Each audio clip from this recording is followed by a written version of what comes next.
esa inflación en sí, quien lo calcula es el Banco Central de la República Dominicana. Y yo creo que metodológicamente hay un problema que sobreestima la variación del Producto Interno Bruto en nuestro país, a tal punto que, por ejemplo, se está pronosticando que en la República Dominicana para el año 2009 la economía crecería en 1%, cuando la realidad es que debería estar decreciendo por lo menos un 3%. En el primer semestre de este año, la caída del Producto Interno Bruto que nosotros hemos calculado es de un 5 a un 6%, mientras que el Banco Central dice que es un 1%. De tal manera que hay algunos errores metodológicos y por eso nosotros le hemos recomendado al Banco Central que le transfiera el método o la obligación de calcular las estadísticas del Producto Interno Bruto y de tasa de inflación a la Oficina Nacional de Estadística y que entonces se fortalezca esa capacidad de cómputo de esos dos indicadores tan importantes para la toma de decisiones.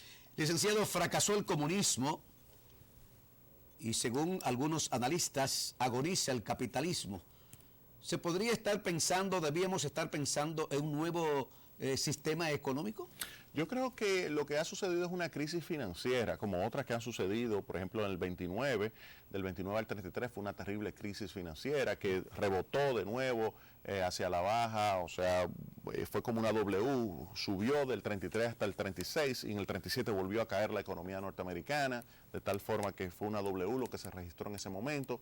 Y yo le puedo decir que en esos años también se dijo que la economía capitalista había llegado a su fin, que estaba la revolución bolchevique desde el 17 en marcha y que por eso había caído el capitalismo. Y ahí está, después vinimos con un proceso de auge en la década de los 40, hubo momentos de alguna recesión, pero en general la economía registró fuertes crecimientos durante varias décadas consecutivas. Y yo creo que lo que ha sucedido es las consecuencias de la explosión de una terrible burbuja financiera que ha tenido serias repercusiones reales de la economía, pero que afortunadamente, dada la experiencia que ya se acumuló en manejo de la política monetaria en los Estados Unidos en la década del 30, esto nos hizo que ahora las autoridades monetarias encabezadas por Ben Bernanke, el presidente de la Reserva Federal de los Estados Unidos, pues pudiera tomar decisiones muchísimo más inteligentes que las que se tomaron en la década del 30, que desembocaron en esa gran depresión. Ahora la depresión, digamos así, pues está fuera de discusión. Lo que posiblemente ocurra en el futuro es un proceso inflacionario.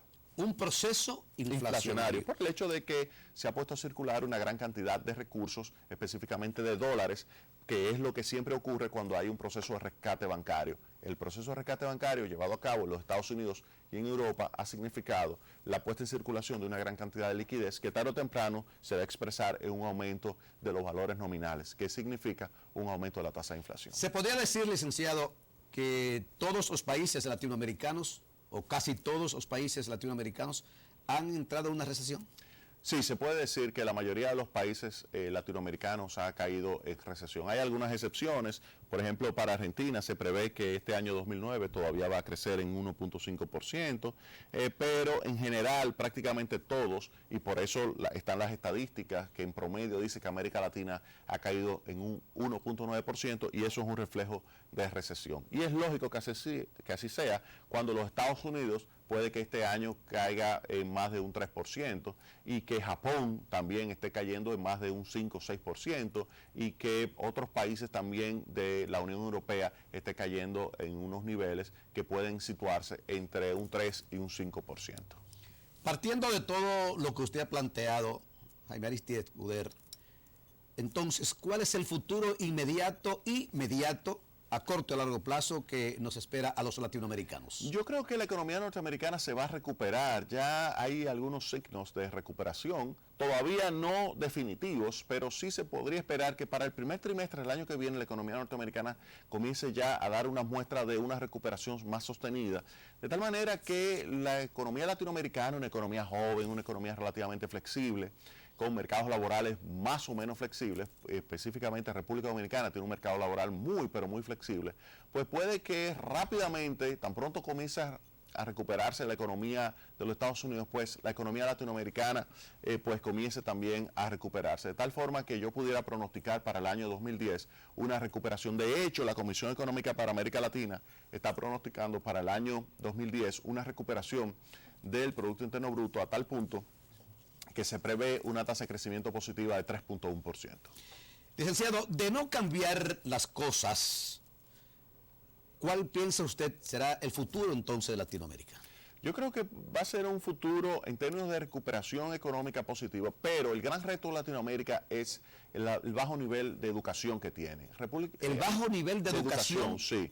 Sacando los pueblos latinoamericanos. Exactamente. Sacando a Chile, Argentina, Brasil ha mejorado algo, pero todavía falta mucho por hacer. En Brasil también. Y a Costa Rica, sacando, vamos a poner Chile, Argentina y Costa Rica, sacando eso, todavía hay muchísimo por hacer en América Latina en materia de educación. Vamos a tomar el caso de República Dominicana. De 134 países evaluados, República Dominicana está en la posición 134 en materia de calidad. ¿Quién lo ha evaluado? Bueno, organismos internacionales como el foro que hace la evaluación de los indicadores de competitividad, el Foro Económico Mundial, que hace una evaluación de 1, transparencia, 2, competitividad, 3, calidad de la educación y así sucesivamente la situación de corrupción que existe en los países. Y lamentablemente República Dominicana está en la última posición en materia de calidad de su sistema de educación inicial o de educación básica pública. Y eso implica que hay que mejorar, hay que invertir masivamente en educación en América Latina, si es que queremos tener la capacidad de poder absorber nuevas tecnologías más avanzadas que le permitan a nuestros países pues poder exportar productos de alto valor agregado. Las medidas inmediatas que debemos tomar en Latinoamérica para seguirle haciendo frente a esta crisis, como no tenemos, diríamos, un dato que nos diga esto va a durar hasta tal mes de tal año, ¿cuáles deben ser estas medidas inmediatas?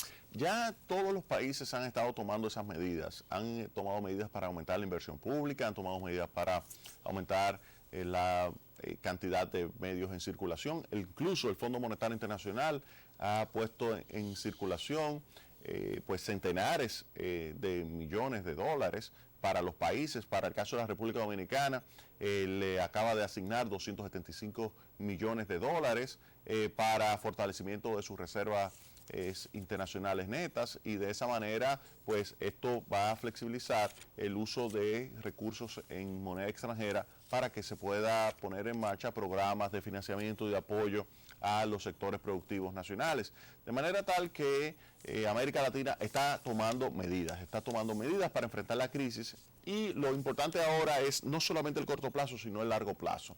En el largo plazo, ahí sí tenemos que enfocarnos mucho en el fortalecimiento del capital humano y también en el avance de lo que sería el proceso de absorción de nuevas tecnologías, que lamentablemente donde se crean es en los centros de innovación, que son los países desarrollados. Licenciado Jaime Aristes Escuder, ¿se sabe a ciencia cierta cuál es la deuda de América Latina, diríamos, con los organismos como el Fondo Monetario Internacional, el Banco Interamericano de Desarrollo, el Banco Mundial? ¿Cuál es la deuda de América Latina global? No tengo el dato preciso, pero sí te puedo decir que ha caído significativamente, a tal punto que hay países que ya no le deben al Fondo Monetario Internacional. Chile, por ejemplo, el propio Brasil, Argentina también, son países que han reducido significativamente. Pocos países le debían, entre ellos República Dominicana, al Fondo Monetario Internacional, porque había sustituido ya esa deuda pública con el Fondo Monetario Internacional, que fue lo que prevaleció principalmente en la década de los 80 y 90, y la había sustituido por un tipo de acceso a capital que era a través de la colocación de bonos en los mercados de capitales internacionales, que era el método también de financiamiento de finales del siglo XIX e inicios del XX, que era a través de la colocación de bonos en los mercados internacionales que se tenía acceso a financiamientos. ¿Qué es más beneficioso o más nocivo para los países en vía de desarrollo? ¿Préstamos o bonos? Bueno, los dos constituyen deuda. Uno puede ¿Pero ser cuál préstamos. es menos oneroso? Bueno, aquí cuando habla de préstamos me imagino que está refiriéndose a los préstamos comerciales, por ejemplo, préstamos con una banca, e incluso hay préstamos con banca de exportación, que son préstamos atados a la adquisición de bienes y servicios que suple el país que está, digamos, originando también el financiamiento. Esos son préstamos que aun cuando uno lo puede percibir como una baja tasa de interés, la realidad es que los precios de los bienes y servicios que tiene que adquirir son unos precios muy altos comparados con los estándares internacionales, y esto hace que entonces la tasa de interés efectiva suba mucho y no son muy transparentes. Pues, en cambio, los bonos tienen la oportunidad de que uno puede tener acceso a los financiamientos directamente y entonces de esa forma luego monta el proyecto. La diferencia de uno y otro es, digamos, el tema de la transparencia. Yo creo que cuando se está en un proceso de colocación de bonos hay que ser muchísimo más transparente que los préstamos que se obtienen ya comerciales, y de esa forma yo pues pensaría que es mejor irse a los mercados de capitales a través de la colocación de los bonos, que también en términos efectivos la tasa de interés es menor. También hay otro tipo de financiamiento que es el que proviene del Fondo Monetario Internacional, del Banco Mundial y del BID, que esos son ya préstamos muy enfocados a proyectos de desarrollo específicos de largo plazo, de tal manera que habría que combinar los tres tipos de financiamiento. Bueno, hay quienes dicen que estos endeudamientos con estos organismos internacionales ponen en riesgo la soberanía de los distintos pueblos. Para usted. No, yo lo que creo es que lo que pone en riesgo es el mal manejo de los recursos públicos. Si uno utiliza los recursos, ya sea del Banco Mundial, del BID, del Fondo, o los que provienen de los bonos soberanos, o los que provienen directamente de préstamos bilaterales con gobiernos o préstamos comerciales, cualquier tipo de ese financiamiento, que uno lo utilice bien, lo coloque en proyectos que generen un aumento de la capacidad de generación de ingresos en divisas, pues no habría ningún problema, porque uno pudiera perfectamente seguir pagándole a los diferentes organismos y ahí no habría ningún tipo de, digamos, situación con relación a la soberanía. Ahora bien, si uno toma el dinero, lo invierte en proyectos que no son rentables o lo invierte en gasto corriente, de tal forma, por ejemplo, el caso de República Dominicana, que tomó 1.200 millones de dólares en los últimos 4 años de Petrocaribe, ese fondo de financiamiento que tiene Venezuela para los países afectados por el fuerte incremento de los precios de los combustibles. Toma ese dinero y lo gasta en lo que se llama gasto corriente, que no aumenta la capacidad de generación de divisas. Eso sí es un problema. De tal manera que yo no tengo problema, no tengo digamos, ningún tipo de miedo con relación a tomar un financiamiento y generar esto, que esto genere una situación de pérdida de soberanía, porque la pérdida de soberanía solamente se da cuando uno invierte mal el dinero y obliga entonces al Fondo Monetario Internacional a venir con un paquete de ajuste donde se establezcan condicionalidades, y ahí el gobierno tiene que, para poner la casa pues en orden, necesita el apoyo del Fondo Monetario Internacional. Siempre hemos dicho que quien depende económicamente en cierta medida depende políticamente. ¿Dependemos nosotros en cierta medida políticamente de estos organismos? No, se depende de la economía mundial. República Dominicana, gran parte de su exportación, alrededor del 70%, va hacia los Estados Unidos. Hay una relación también de dependencia muy fuerte de la economía mexicana, de la economía norteamericana. Es uno de sus principales socios comerciales. Chile, por ejemplo, tiene una relación muy fuerte también con el Asia. De tal manera que siempre hay relaciones importantes económicas, y esta es una relación de dependencia. Nosotros no dependemos de los organismos internacionales. Nosotros dependemos de los flujos de comercio y flujos de inversión. Nuestro principal inversionista extranjero es España, y nuestro principal socio en materia de financiamiento bilateral es Venezuela, de tal manera que de eso sí dependemos nosotros, no de un organismo internacional, ya sea el Fondo, el Banco Mundial o el Banco Interamericano. ¿Qué debemos hacer para aumentar las exportaciones, diríamos, en toda Latinoamérica? Aumentar las exportaciones implica necesariamente aumentar el nivel de educación. Si nosotros queremos tener exportaciones que sean de alto contenido en valor agregado, alto contenido tecnológico, y que sean competitivas en los mercados de bienes y servicios a nivel internacional, necesitamos obligatoriamente invertir más en educación. Lamentablemente, Latinoamérica invierte todavía poco, con excepción de Argentina, con excepción de Chile, con excepción de Costa Rica. República Dominicana es uno de los países que menos invierte en educación, solamente invierte en términos del Producto Interno Bruto un 2%, mientras que hay países como Chile que invierte alrededor del 7% del Producto Interno Bruto. Si queremos exportar más, necesitamos invertir más en educación. De seguro que América Latina le va a agradecer a usted una respuesta sobre esta pregunta. ¿Cuál es el país de América Latina más endeudado y cuál es el que tiene menos endeudamiento externo? No tengo los datos de deuda ahora mismo, porque eso cambia mucho, y hay procesos de reestructuración de deuda. En algún momento fue Bolivia el más endeudado, en otros momentos, en términos absolutos, Brasil definitivamente fue el más endeudado, pero ha reducido significativamente su deuda en términos del tamaño de la economía. Hay otros países que se le ha perdonado muchísimo deuda, como es el caso de Haití.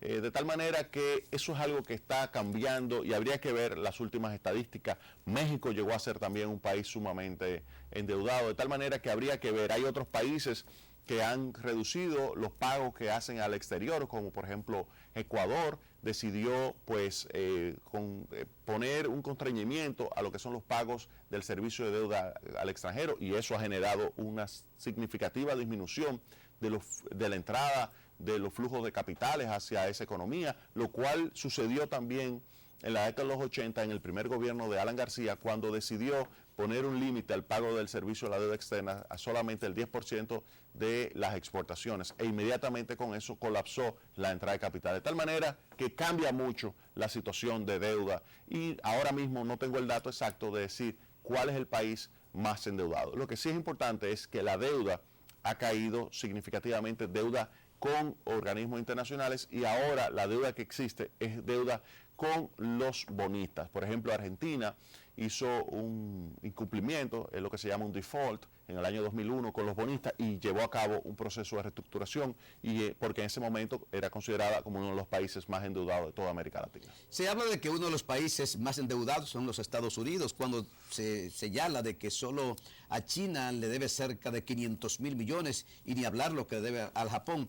¿Se refleja eso de alguna manera en los países latinoamericanos, esa gran deuda de Estados Unidos? Sin lugar a dudas, todo lo que suceda en los Estados Unidos nos influye a nosotros. Cada vez que los Estados Unidos modifica su tasa de interés, nos afecta a nosotros. Cada vez que los Estados Unidos genera un déficit público, nos afecta a nosotros, porque cuando Estados Unidos sale al mercado de capitales internacionales a buscar recursos, pues presiona hacia el alza la tasa de interés, y eso obviamente que implica un impacto negativo sobre la capacidad de América Latina de obtener recursos a una baja tasa de interés. De tal manera que sí que nos influye, pero a nosotros lo que más nos favorece es que los Estados Unidos pueda crecer. Si los Estados Unidos crece, América Latina en su conjunto y República Dominicana en particular también crece. ¿Qué debemos esperar los latinoamericanos del gobierno de Barack Obama? Yo creo que el gobierno de Barack Obama comenzó bien, en el sentido de que rápidamente puso algunas medidas en ejecución con relación a reducción de gasto, es decir, que mandó un mensaje de que iba a tener una política de austeridad en el sentido de reducir los despilfarros de recursos. Al mismo tiempo, mandó un mensaje positivo al reconfirmar como su candidato para que el Congreso así lo ratifique como presidente de la Reserva Federal, Humbert Bernanke. Sería su segundo mandato al frente de la Reserva Federal por 4 años, y esos son mensajes positivos de que Barack Obama quiere seguir con el proceso de recuperación de la economía norteamericana, y con esto yo creo que se va a favorecer. También hay una tendencia hacia una política del buen vecino proveniente del presidente Barack Obama, que también nos va a favorecer a todos los latinoamericanos. ¿En qué sentido política del buen vecino? En el sentido de que va a tratar de promover pues el comercio, va a ser un comercio justo, un comercio que no perjudique al trabajador norteamericano, pero también va a ayudar a que los países latinoamericanos puedan tener pues mayores accesos a los flujos de inversiones provenientes de los Estados Unidos. Pero claro está, tenemos nosotros también que hacer nuestra tarea en materia de crear las condiciones para que esa inversión, con un régimen de propiedad muy bueno que debe establecerse en estos países, en particular en República Dominicana, pues se pueda atraer capitales del extranjero, en particular norteamericanos. ¿Nos afectó a los latinoamericanos la política de George Bush de olvidarse de Latinoamérica? Yo no creo que George Bush se haya olvidado de Latinoamérica, porque ahí están varios acuerdos de libre comercio con países y grupos de países, como el caso del DERECAFTA, que es un acuerdo de libre comercio con Centroamérica y República Dominicana. Yo creo que fue bastante positivo para toda esta zona. Ahí están otros acuerdos, el acuerdo de Chile, por ejemplo, acuerdo de libre comercio con la economía chilena, la economía más abierta del mundo, una de las más eficientes del mundo también, y los norteamericanos pues lo pusieron en marcha, de tal manera que sí, yo creo que George Bush hizo un papel positivo para América Latina también. Lo único que tuvo la mala suerte de que le haya explotado a él la burbuja del mercado inmobiliario y la burbuja de los instrumentos financieros derivados de ese mercado inmobiliario. ¿Hasta dónde afectó la guerra de Irak la situación económica? Sin lugar a dudas que la afectó. Hay unos costos importantes en la guerra de Irak que influyeron también en la creación de unas turbulencias económicas que por un lado desembocaron en un incremento en el precio de los combustibles. Los precios de los combustibles llegaron a $147 el barril de petróleo hacia mediados del año 2008, y eso obviamente que impactó de una forma sumamente dramática a la economía mundial, redujo la capacidad de demanda de esa economía y estimuló los procesos de recesión. Algo parecido sucedió tanto en 1973 como en 1980 a nivel mundial, cuando dos situaciones que se estaban manifestando, uno, la guerra de Vietnam, y dos, la guerra entre Irán e Irak, pues también desembocó en esos fuertes incrementos de los precios de los combustibles. En los últimos 10 o 12 años, pues, ha surgido una corriente de gobiernos, unos de corte socialistas, como ellos mismos se definen, otros más bien nacionalistas. ¿Ha tenido que ver este surgimiento de este tipo de gobierno con la situación económica? Yo creo que sí, definitivamente. Cuando hay una recesión económica, cuando hay tantas personas que quedan fuera de lo que son los esquemas de oportunidades que debe brindar una sociedad, claro que tienen que aparecer gobiernos populistas, pero aquí hay que separar dos tipos de gobiernos populistas. Está el gobierno populista como el de Correa, como el de Chávez, como el de Evo Morales, que son gobiernos populistas basados en unos precios de los combustibles que le permitió utilizar grandes cantidades de recursos para distribuirlo a su población y no tomar medidas de, digamos, que mejoren el nivel de eficiencia de sus economías. Yo creo que ese es un tipo de gobierno populista. Hay otro tipo de gobiernos de izquierda que son propensos a tomar medidas que son positivas para el mercado, positivas para la creación de oportunidades para la población al mismo tiempo, como es el caso de Chile, con los gobiernos de la concertación, que ha favorecido una disminución extraordinaria de la pobreza en esa economía. También los gobiernos del presidente Lula y de Fernando Henrique Cardoso, que venían también de la izquierda y que pudieron ejecutar medidas que favorecieron la modernización de la economía brasileña. También hay otras que están entre dos, como es el caso del modelo argentino, que pues ha tomado algunas medidas, pero lamentablemente no ha tomado las medidas del lugar para poder hacer que esta mejora sea sostenida a lo largo del tiempo. Fíjese, licenciado, quisiéramos seguir hablando todo el tiempo con usted por sus conocimientos y sobre todo por su experiencia como economista, como analista, pero usted sabe que muchas veces en la televisión el tiempo es un tirano, pero tenemos que ceder a usted estos 3 minutos para que usted se dirija con esa capacidad de poder sintetizar a estos cientos de millones de Latinoamérica. Yo creo que Latinoamérica tiene un gran reto, su mejor reto, su más grande de todos los retos es el tema de la educación. Para mí eso es algo fundamental.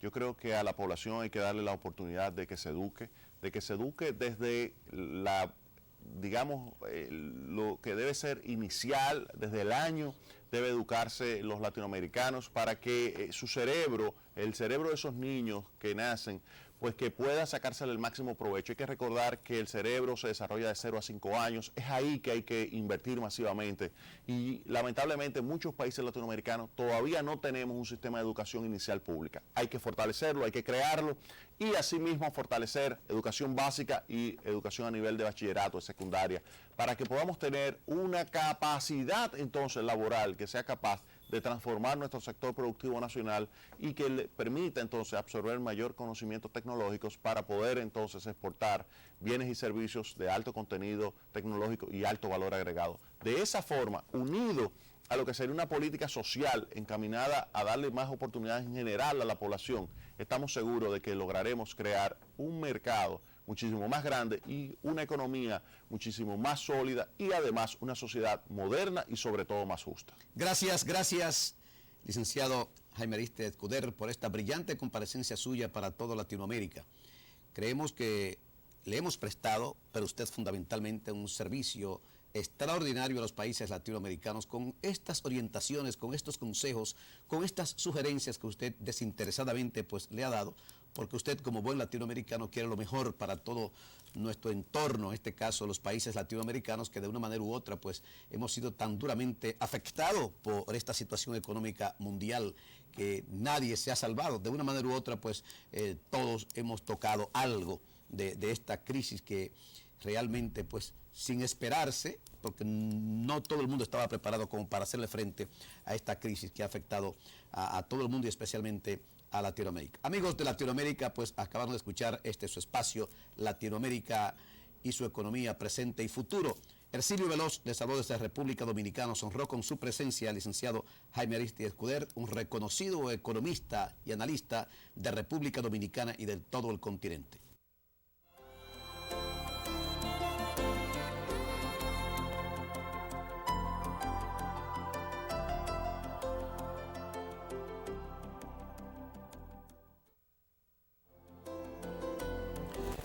Saludos amigos de Latinoamérica, una vez más llegamos hasta sus hogares en ocasión de presentarle su programa Latinoamérica, todo lo concerniente a la economía latinoamericana presente y futuro.